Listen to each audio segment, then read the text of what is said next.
The courtroom is so still, you can almost hear the soft buzz of the ceiling lights. All the seats in the gallery are occupied. Yet it is empty. The sort of silence that hangs heavy in the air just before a storm. The cameras aren't permitted in, but were they allowed, the world would witness the very moment the Brown family, the one America believed they understood, begins to crumble. Behind the defense table, Kody Brown stands tense, jaws clenched, fingers curled over the edge of the shiny wood, as if waiting for a blow no one else anticipates. Eyes darting back and forth from the door to the judge, agitated, restless, anxious. It's a side of himself the public hasn't witnessed.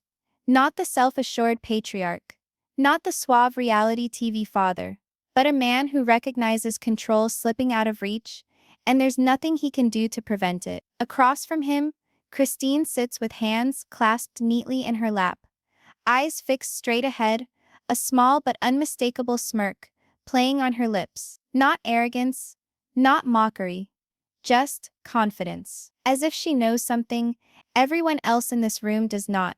Something large enough to shift everything. And the fact is, she does. Then there's Meri. Poor, agitated Meri, fidgeting in her seat, shying away from everybody's eyes, as someone would do if they have a secret that is about to be exposed. She looks once at Robyn, farther down the bench, and in one glance is a lifetime of history. Friends forged, trust betrayed, rumors exchanged in the shadows. Robyn locks eyes with her for a split second before looking away, lips clamped tight, as if she's withholding words that would incinerate the entire family into ash. The judge's gavel snaps once, its crack like a gunshot. The noise off the walls shatters the tension for an instant. But it's long enough to remind everyone here why they are. This isn't a family gathering. This isn't a reality show reunion. This is a courtroom war. And by the end of the day, someone is going to lose something more than ego. The bailiff summons the next witness. There is a scuff of motion. Papers shuffling, shoes squeaking against the smooth floor. And then, the side door to the courtroom opens. And in walks the last person everyone had hoped to see. Gasp spreads throughout the room.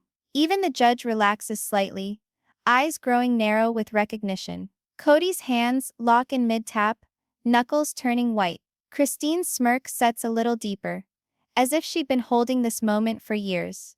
It's a face that has not been seen on TV for years. A person who claimed they'd never get mixed up again. A person with the type of information that would tip the whole case, if they're willing to speak. The witness testifies, and for an instant the only noise is the clicking of the court reporter's fingers on the machine. The air is denser now, and it seems as though the walls themselves are bending forward to hear. The attorney approaches. State your name for the record. The witness clears her throat, her voice low but firm. And when the name drops into the air, you sense it, a stinging pivot, like the entire room just slanted. Because that name is not just an individual. It's a past. It's an injury, and it's the key to opening doors this family has sealed for more than a decade. Kody leans forward, whispering something urgently to his attorney. Christine sits perfectly still, not blinking, not moving, her gaze fixed on the witness like a hunter who's finally spotted their prey. Meri's hand tightens around the edge of her chair. Robyn's eyes glisten with something between fear and fury. And in this instant, one thing becomes excruciatingly apparent. Whatever is about to be uttered will not only alter the fate of this trial, it will rewrite the history of the Brown family forever. But you haven't even heard the worst part yet. The air outside the courthouse in the morning is cold and cutting, the sort of cold that seeps through your coat and makes you aware that you are alive. There are news vans parked along the curb, satellite dishes pointed toward the pale winter sky. Camera operators stand leaning against tripods, their breath misting the air as reporters practice lines into microphones. There's a buzz. Not the wild frenzy of breaking news, but a low anticipatory hum. Everybody knows something big is on the way today. Inside, the courthouse seems like a different world. No blinding cameras, no baying fans, only soft footsteps on gleaming floors, the scent of wood polish and old paper, and that creepy courthouse silence that seems to engulf every sound. The bailiff pushes open the heavy double doors to courtroom 4, and the spectators file in, murmuring in low voices as they take their seats. The gallery fills quickly, family, friends, curious locals, and a few journalists who've been following the Browns since Sister Wives first aired over a decade ago. At the center of it all sits Kody Brown. He's neatly dressed, dark suit, shaved face, but nothing neat about the manner he's carrying himself. His fingers drum nervously against the table, the beat uneven, agitated. He jerks his head toward the doors every few seconds as though waiting for an attack. His attorney leans in to discuss, but Kody hardly hears him. He's searching the room, eyes flicking from one face to another, searching for something. And then, she walks in. Christine, she walks in slowly, deliberately, as though she knows every eye in the room is on her, and she likes it. She's wearing a navy dress that makes her look both professional and unshakable. Her blonde hair pulled back into a tight, no-nonsense bun. But it's her expression that steals the oxygen from the room. Calm, steady, and carrying that almost imperceptible smirk that says you're not ready for what's about to happen. She sits down across from Kody without glancing at him. Not even once. That above all appears to unsettle him. 2 seats away from Christine, Meri sits rigidly, her shoulders hunched, her eyes cast down. She twists the hem of her sleeve around and around, as a child will twist a blanket corner for reassurance. Occasionally she glances up at Robyn, who is sitting all the way at the other end of the row. Robyn, however, does not mask her emotions. Her lips are tight, her eyes cloudy with anger and fear. She holds her chin high, but her gaze darts around, from the judge to Kody, to the door, as if she's measuring exactly when the current is going to turn against her. The bailiff calls the court to order. The judge, a tall man with silver hair and piercing eyes, sits down. He has no time for niceties. Let's proceed. The early morning is nearly procedural. Documents being entered into evidence, lawyers bickering over what can be admitted. But the tension never slackens. On the contrary, it tenses, winding the room tighter and tighter like a spring ready to spring. And then the bailiff swings open the side door, and all hell breaks loose. The witness enters, gasps ripple in the gallery. A couple of reporters shift forward so quickly their chairs squeak against the floor. Even the judge appears to stiffen fractionally. It's someone nobody thought to ever lay eyes on again, an old family friend who had vanished from the face of the earth years before, after a sudden public falling out. For years they had shunned interviews, avoided cameras, and spent their lives practically invisible. But now, here they are, wading into the eye of the hurricane. Kody's response is reflexive. His hands lock in mid-tap, his body stiff. His lawyer leans forward whispering furiously, but Kody hears not a single word. His eyes are fixed on the witness, and in them you can see it, not anger, not fear, both. Christine doesn't respond outwardly, but her smirk, that small knowing smirk, grows just a little bit more. Meri squirms uncomfortably, looking to the floor. Robyn's jaw clenches. The witness is sworn in, raising her right hand for the oath. Her voice is firm, too firm, as she vows to tell the truth, the whole truth, and nothing but the truth. The lawyer steps forward. State your name for the record. The name falls into the room like a stone into quiet water. It's more than a name. It's a tale, a history, a fissure in the Brown family timeline most people believed had healed, or at least been deep enough to be buried. But saying it aloud tears that old wound wide open once again. Christine reclines in her chair, fingers interlaced in her lap, eyes locked on the witness with unflinching intensity. Kody's lips compress into a thin line. Meri's breathing accelerates minimally, but she attempts to conceal it. Robyn's fists clench. The lawyer wastes no time. Can you explain your relationship with the Brown family? The witness's eyes dart for an instant toward Kody and then back to the attorney. I was close to them. For years. Pause. Until I learned things I couldn't ignore. The judge leans forward a little bit. The gallery is quiet. Even the court reporter's fingers stall for an instant. What kinds of things? The attorney continues to press. The witness pauses, not out of doubt, but as if relishing the moment, aware of the gravity of what's about to emerge. Things that the public has never been told. Things that could change the way you see this family forever. The words linger in the air like smoke. Kody adjusts uncomfortably in his seat, at last snapping out of his silence. Your Honor, this is irrelevant. Sit down, Mr. Brown. The judge interrupts. Voice cutting. Christine's smile doesn't budge, but glints in her eyes with satisfaction. The witness goes on. I saw things, heard things, and I remained silent, for a time. But what I know today, I can no longer remain silent. The attorney moves closer. And what do you know? The witness inhales. I know of the betrayal, of the money, of the recordings. A murmur runs through the gallery as if on the breath of a cold wind. Reporters jot furiously in notebooks. Robyn's eyes go wide for a split second before she recalls herself. Meri closes her eyes, her hand twisted around the side of the chair so hard that her knuckles bleach white. The judge strikes his gavel once. Order in the court. The lawyer nods. Okay, let's begin. Tell us about when you first knew something was amiss. The witness leans forward a little, voice sinking just below a whisper, so everyone leans in to listen. It was at the house, late one night, and in that way the courtroom disappears, to be replaced in all our minds with the vision of a shadowy living room, whispers in the dark, and a truth waiting years to be let out. Because this is not merely a trial. This is the day the Browns' painstakingly woven tale starts to unravel. The courtroom is colder today, not because the thermostat is set low, but because the occupants in it are repressing storms within their chests. The air is filled with the buzz of hushed tones, the sort that stops the moment the judge enters. Kody sits at the plaintiff's table, his jaw locked so tightly you can almost hear his teeth squeaking. He's dressed in the same navy suit as yesterday, but today it's too big for him, like a costume he's growing to detest. His fingers are clenched on the table edge, ready to spring into action at the first sign of provocation. Opposite him sits Meri, her back stiff but her gaze averted. She has not looked up at him once throughout the trial so far. There's a faint sheen in her eyes, the beginnings of tears, but which will not fall. Yesterday was about accusation.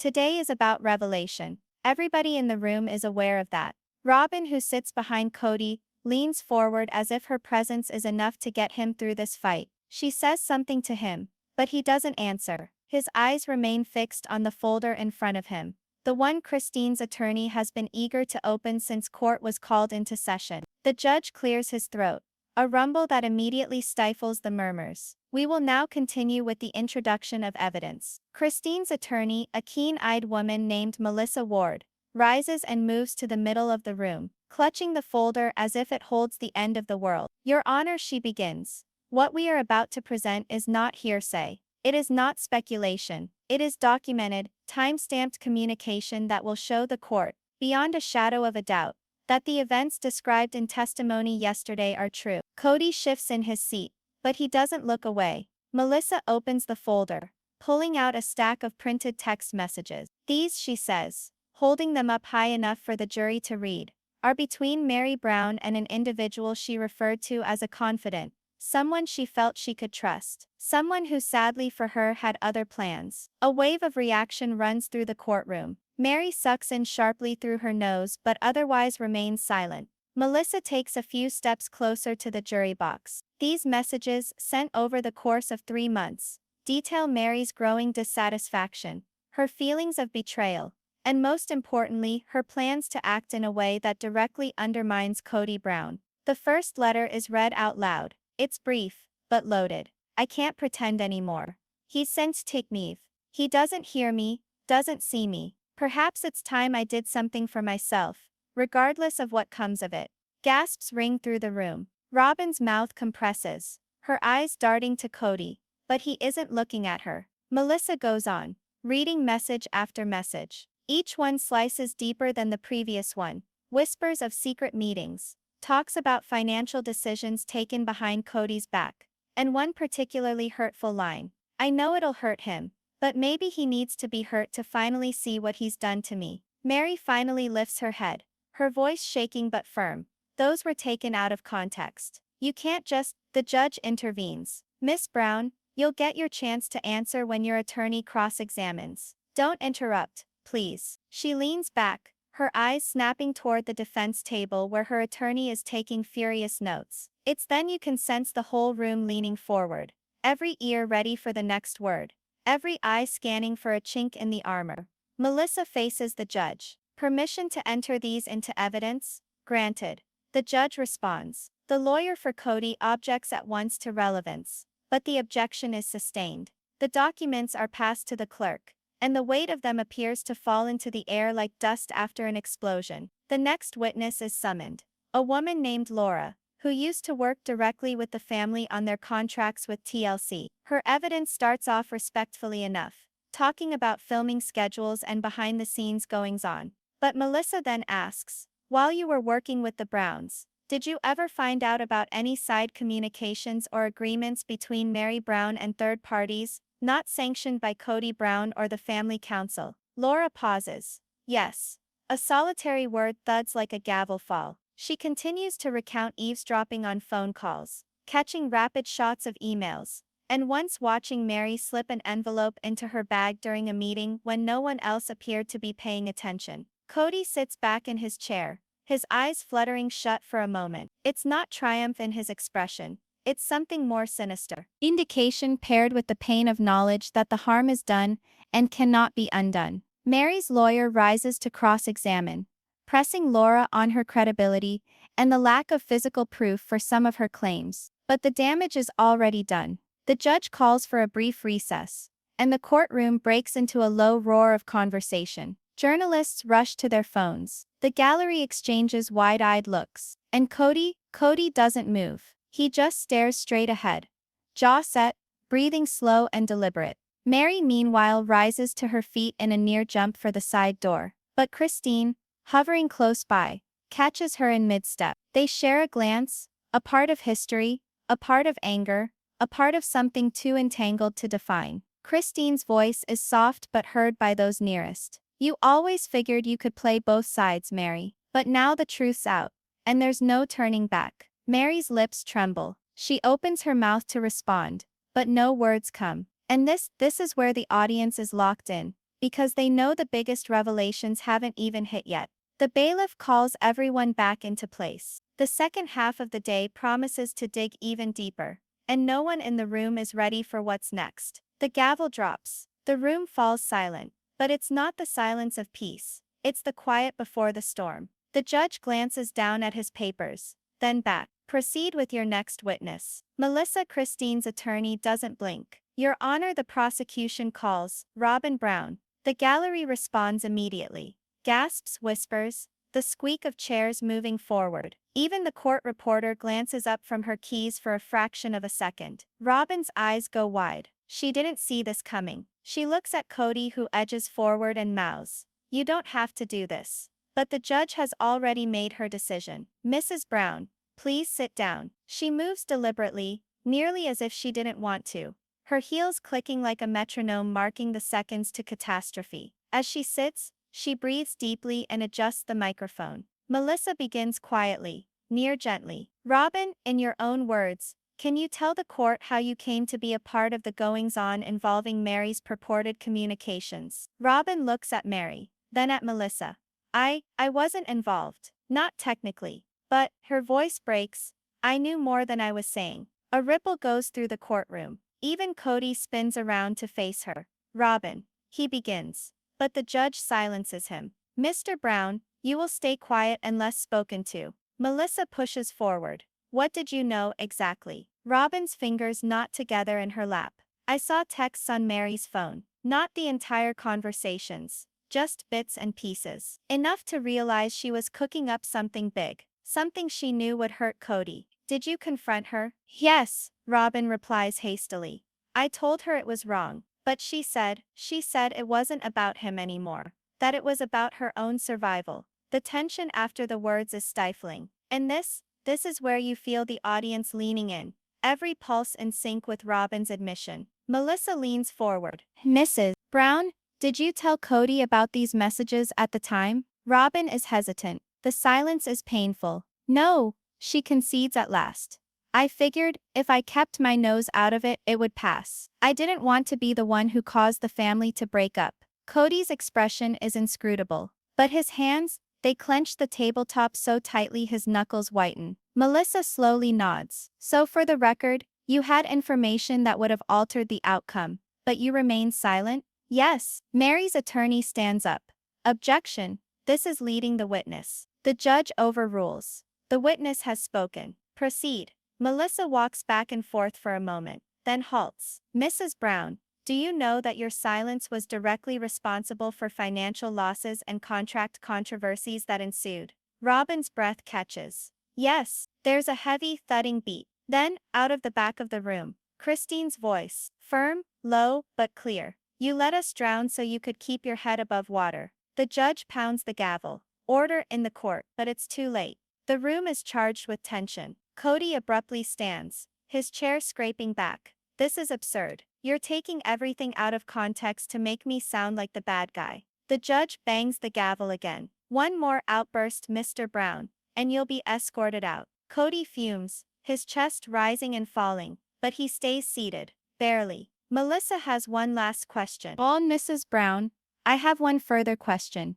Do you have anything at all, that would corroborate or refute Meri's version? Robyn's gaze dances toward her purse at the side of the witness stand. She swallows. Yes, the word falls like a spark on parched grass. What is it?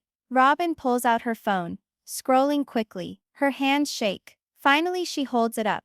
A voicemail. From Meri. The night before everything changed. The judge orders it played for the record. The courtroom goes silent, except for the crackle of the old recording. Meri's voice fills the speakers. You'll see tomorrow. I'm done being ignored. I'm done being the good wife. If Kody wants war, I'll give him one. A collective gasp sweeps through the room. Meri's lawyer shoots to their feet. That's illegally obtained. It's overruled, the judge says firmly. The witness may step down. Robyn walks back to her seat, but she doesn't look at Kody or Meri. And in that moment, the trial shifts. The alliances are crumbling right there in front of everyone. Kody sits frozen, jaw tight, eyes locked on the table. Meri glares straight ahead, as if the walls themselves would provide some relief. Christine practically seems content. The judge summons the last witness of the day.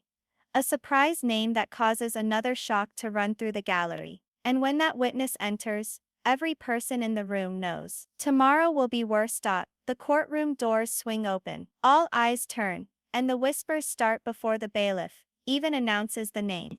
Call the witness, the judge orders. Melissa stands, voice steady, almost savoring the moment. The prosecution calls. Leon Brown. You could feel the air shift. For a second, Kody's jaw actually drops. Meri's eyes widen, not in shock, but in that pained recognition of someone who knows this was inevitable. Leon enters, chin up, each step calculated. Dressed in a sharp blazer, eyes fixed on the judge, not on their parents, not on the cameras, not on anyone else. They swear in. Sit, adjust the mic. Melissa has no time to waste. Leon, can you tell the court your relationship to the defendants? I'm Meri and Kody's child. The words fall flat. Simple, chilly. Melissa nods. And how would you characterize your present relationship with them? Leon's eyes flick towards Kody, for the split second, then back to Melissa. Strained, non-existent in some respects. Kody shifts uncomfortably in his chair. Leon, you have been requested to testify regarding things which you personally observed within the family that are relevant to the loss of trust and the resultant actions. Can you share with us what you saw?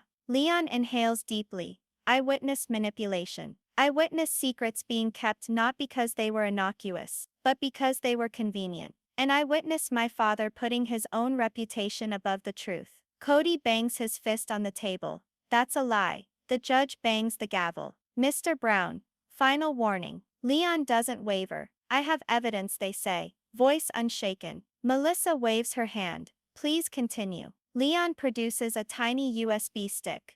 This is a clip from a closed family meeting, covertly recorded. During the meeting, Kody confesses he was aware of the alleged evidence against Meri weeks earlier than the show's producers. He declined to present it, because, and these are his words, it'll make better TV if it blows up on camera. Gasps spread through the room like a wave crashing on shore. Christine's head jerks around to Kody, eyes wide with shock. Robyn's mouth opens like she's about to speak, but doesn't. Melissa extends the USB to the clerk, who spools it up on the courtroom screens. The grainy video takes over the screen. Kody marching back and forth across a living room, voice low and clear. Let's drop it now. It's family drama. But let's wait, and TLC's gonna devour it. Trust me, it'll be worth it. Silence, the kind that sucks the oxygen out of the room. Kody's face reddens. A volatile combination of anger and desperation that was taken out of context. Enough, booms the judge's voice. Mr. Brown, sit down. Melissa faces Leon again. Why did you keep this? Leon's response is quick. Because I wanted the truth to be told. Not the one we're shown on television. Not the one Dad scripts for the cameras. The actual truth. Kody sits back, his arms folded across his chest, grumbling under his breath. But all the cameras in the room are trained on him. Melissa nods. No further questions. Meri's lawyer stands, attempting to soften the blow. Leon, you've had personal disagreements with your father. Could this testimony be colored by your feelings? Leon meets their gaze without hesitation. My feelings don't change the fact that he said what he said, or that he let this family burn for ratings. The gallery erupts again, a mix of outrage, shock, and for some grim satisfaction. The judge demands order, but it's clinging by a thread. Kody's anger is bubbling just below the surface. Christine's eyes are on him, as if she's looking at him for the first time. Robyn looks like she's about to cry. Leon exits the stand, passes by Kody without a look, and departs through the same doors they had come in. When the gavel comes down for recess, the room erupts in disarray. Reporters dashing out, whispers echoing off the walls, relatives shunning each other's gazes. Kody sits still for a moment, his eyes fixed in the distance, jaw clenched. Then he leaps up and erupts out the side door. Security in pursuit. The battle lines aren't drawn now, they're etched into the floor. And tomorrow we all know, there's no return. The last day of trial dawns under a slate-gray sky. Rain rattles against the courthouse windows like it has some secret. We don't. A warning, a drum roll, a funeral march. Inside, the air is charged with tension thick enough to choke on. Reporters pack the gallery, cameras at the ready, pens held high. The bailiff's voice slices through the chatter. All rise for the Honorable Judge Morales. Everyone rises. Even Kody, whose jaw is so clenched it appears to hurt. The judge gets comfortable. Papers in front of him. This court has received ample testimony, examined extensive evidence, and weighed the credibility of all concerned parties. Today we render our judgment. All eyes are fastened ahead. Christine sits stiff-backed, face hard. Robyn wrings a tissue in her lap. Meri sits straight ahead, calm, unreadable. The judge proceeds. With regard to willful hiding of material facts for personal benefit, we find Kody Brown guilty. The room erupts, gasps, screams. The slamming of fists on wooden pews. Kody's head whips around to the judge, his eyes burning. This is a witch hunt, he roars. Security moves a step closer. The judge doesn't hear him. As for Meri Brown, the court finds insufficient evidence to establish active participation in the concealment. Charges dismissed. Meri breathes quickly, but doesn't smile. The relief is cut by something heavier. The price of arrival. The gavel comes down. Court is adjourned. The hallway erupts into a war zone. Cameras strobe in relentless flashes as the Browns step out. Microphones are pushed into faces, questions blurring like bullets. Christine, are you vindicated? Meri, is this the end of the family? Kody, will you appeal? Kody ignores them at first. Then like a dam breaking, he turns on the swarm. You people don't know the half of it. This family's been under attack for years. They all turned on me. And you're just eating it up because it makes good TV. Christine doesn't even look at him. She steps to the microphones, voice steady, controlled. This wasn't about television. This was about truth. And the truth is, no one should be able to set their family on fire for a story. Her statement packs more punch than the verdict. Robyn attempts to grasp for Kody's arm, saying something, but he yanks it away. They are all liars. He spits, his voice cracking just so to betray him. Leon comes out of the side doors, Melissa on either side. They don't address the cameras, just stride straight past Kody without looking. That silence speaks volumes more than any press release ever could. Later that evening, the courthouse is dark now, yet outside, satellite trucks still park, anchors still chat into cameras, and the tale weaves around the globe. Social media is afire with trial clips. The USB video, Christine's hallway declaration, Kody's tantrum, hashtags trend, memes proliferate. But in private, the Browns are not concerned with trending issues. Christine is at home with her children, years of burdens finally lifting from her shoulders. Meri sits in her kitchen, phone quiet, looking at an old family picture, one where they're all smiling, before the cracks appeared. Robyn and Kody are sitting in their living room, blinds closed. She's talking softly, attempting to soothe him, but his thoughts are elsewhere, calculating, reliving, retelling the story in his head for the next crowd he'll encounter. Because if there's one thing everyone learned in that courtroom, this wasn't the ending. It was the beginning of the next season. And the Browns, broken, angry, irreparable, were still gold for ratings.